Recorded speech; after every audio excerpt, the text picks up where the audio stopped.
Nicole, I'd like to get back to you about our smart software.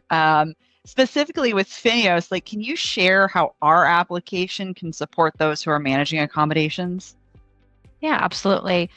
So just want to call out FINEOS application can support our employees and our employers in the absence world. So that can include FMLA, company leaves, but also accommodations. So our system has automation and prompts and allows the employers to set up steps and reminders and tasks for accommodation leaves. With accommodations, it's really important, and with all leaves in general, it's really important that employers are consistent with their offerings, and our system helps support that. Documentation is also key. And our system allows case managers to document all of the steps in the interactive process, all of the conversations, that's being had with the employee, with the employer, and with the provider. And I think the big piece to our technology is just when this piece of when an employee is ineligible or exhausted job protected leave, the system will allow the user to review under ADA. One thing users can do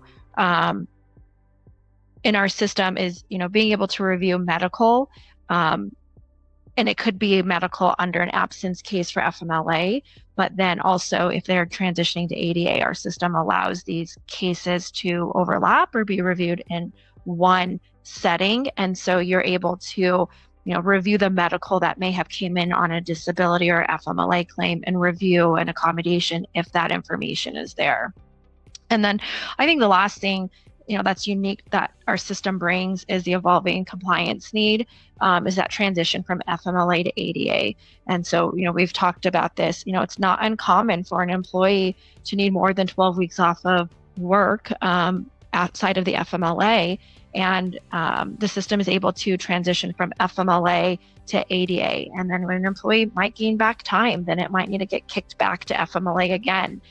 So as someone isn't regaining their job protected leave, our system knows, when are they FMLA exhausted, when do they need to be reviewed under ADA. And I think that's really important because when you have, especially maybe intermittent absences, that can be difficult to track. And we're fortunate enough that our system is smart enough to decipher between the two.